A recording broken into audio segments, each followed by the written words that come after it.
Ya.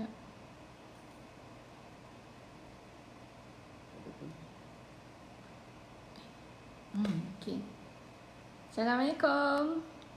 Hai Kak, apa khabar? Hai Helmi, apa khabar? Macam mana Johor Bahru? Jelas tak suara?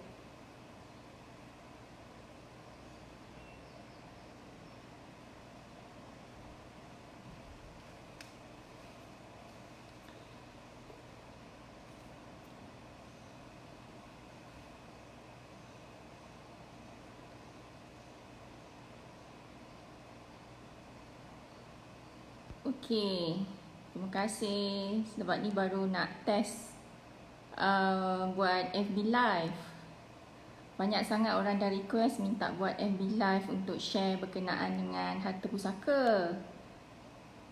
Oh, terima kasih Captain Zarin. Alah, sebenarnya Lily lupa siapa nama sebenar.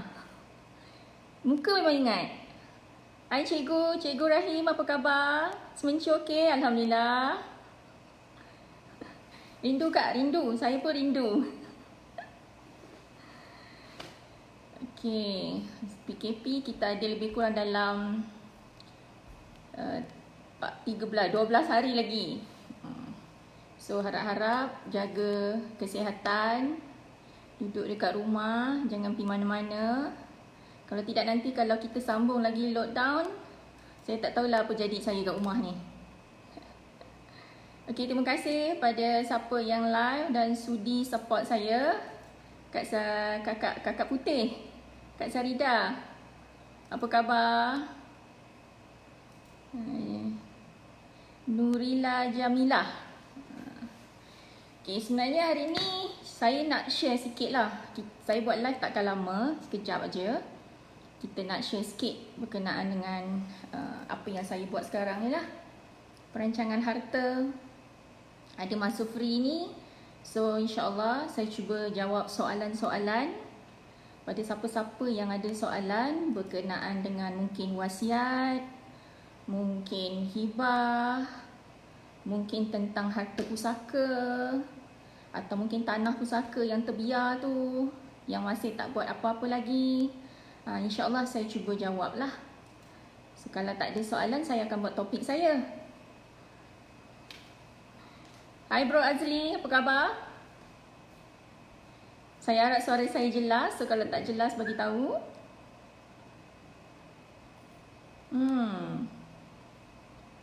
Hai, Waalaikumsalam warahmatullahi.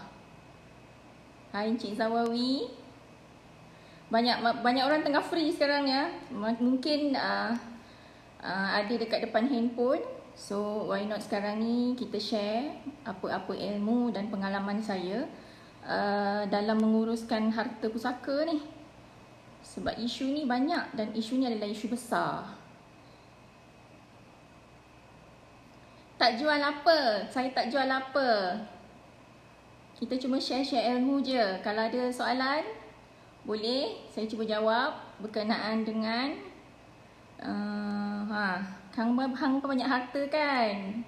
Mr. Han. Okey. Kalau tak ada soalan, saya share sikit. Sebab ada 2-3 hari ni ada orang mesej saya lah.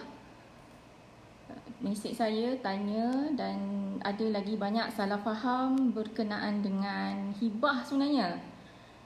Hibah ni, perkataan hibah ni pun dah cukup glamour. Semua orang cakap pasal hibah. Tapi sebenarnya banyak lagi orang yang masih salah faham berkenaan dengan hibah. Okey, ada orang cakap dengan saya, betul ke kita cuma boleh hibahkan hanya 1/3 saja daripada harta? Macam mana tu? Betul ke tak betul? Maknanya lain 1/3 je boleh hibah. Maknanya 1/3 tu tidak boleh ditentang. Jadi sebenarnya kita kena faham dulu ya. Apa sebenarnya hibah tu? Hibah tu sebenarnya adalah hadiah. Hadiah atas dasar kasih sayang tanpa minta balasan balik. So harta hibah ni Pertama sekali, pemilikan dia kena jelas lah.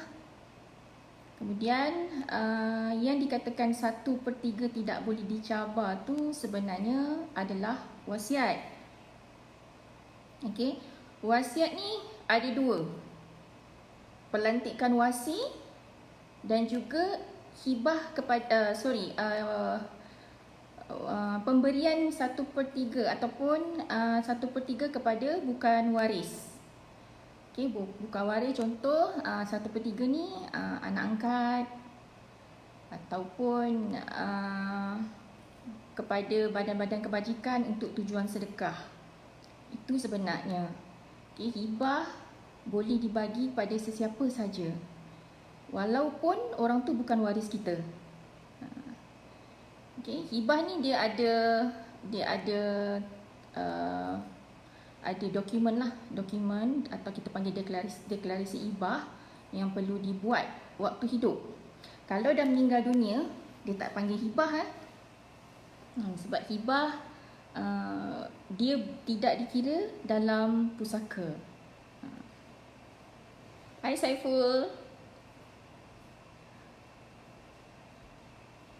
Okey. So, bila tidak dikira di dalam harta pusaka, bermakna kalau meninggal dunia, harta hibah ni akan dikeluarkanlah daripada pusaka dan tidak termasuk dalam tuntutan. Dan dikatakan 1/3 tu sebenarnya adalah pemberian kepada bukan waris. Dan salah faham berkenaan dengan wasiat ni pun masih banyak lagi. Sebab orang kata, contohlah, mak saya, dia pesan dekat saya, rumah ni beri dekat saya. Contoh. Ada orang kata benda tu hibah.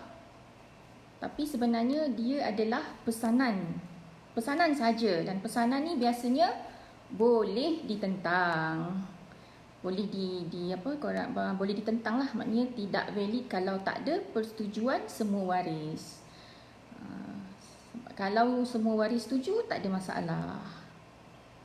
Sebab tu wasiat, kalau tak menggunakan mana-mana dokumen legal sekalipun, boleh je tulis wasiat, lepas tu simpan dekat laci ke apa ke, tak ada masalah. Tapi soalnya sekarang ni, adakah kita boleh pastikan wasiat tu dapat dilaksanakan selepas kita meninggal? Sebab tu kenapa kita digalakkan menulis wasiat, buat pelantikan wasi, dan sedikit harta kita buat sedekah, dan ada pakar untuk membantu waris kita melaksanakan wasiat-wasiat kita nanti.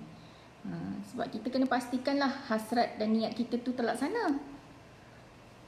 Betul tak? Kalau kita tulis, simpan dekat dalam almari, lepas tu berlaku pula pertikaian, ataupun mungkin wasiat tu berat sebelah, wasiat kita tak dapat laksanakan. Mungkin sedekah yang kita hasrat, yang kita niatkan tu juga pun tak dapat dilaksanakan. So macam sayang lah, kan? Okey, laju sangat tak saya cakap? Boleh komen sikit tak? Siapa yang tengok boleh komen sikit tak? Laju tak? Ataupun ada tak maklumat-maklumat yang saya bagi ni jelas berkenaan dengan wasiat dan berkenaan dengan hibah. Okey, kawan-kawan nak tahu tak kenapa sebenarnya kita ni sibuk nak cerita pasal buat wasiat ni? Dan kenapa kena buat waktu kita masih hidup? Sebab tuntutan pusaka selepas kita meninggal ni tak senang ya, rumit. Satu, kita kena korbankan masa nak pergi turun naik ke tempat-tempat yang berkaitan. Masa nak kena cuti. Lepas tu kadang-kadang dah pergi tempat tu, dokumen tak lengkap, dah kena pula turun, kena pergi settle sini. Kadang-kadang dalam banyak-banyak orang, adik-beradik ke apa, ada suruh seorang je pergi settle kan. Lepas tu yang lain yang tahu-tahu nak bahagian aja. So fair tak macam tu? Kadang-kadang tu yang menyebabkan harta pusaka tidak diuruskan. Biarlah apa nak jadilah. Biasanya itulah yang akan terjadilah. yang menyebabkan banyak tanah masih nama orang meninggal.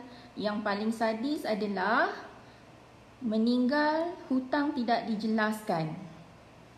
Okay? Sebab tu waktu kita hidup, kita memang kena pastikan kita tinggalkan duit kepada waris kita supaya bila kita meninggal, hutang kita dijelaskan. Sebab bila hutang tak jelas, okay, apa jadi kat kita? Hutang tak jelas, apa jadi kat kita? Roh kita tergantung. Kan? Sebab tu bila mula-mula lepas kematian je mesti ada waris yang bagi tahu jika arwah ada berhutang kepada siapa boleh jumpa. Mesti ada sebut kan? Sebab hutang nombor satu yang perlu dijelaskan.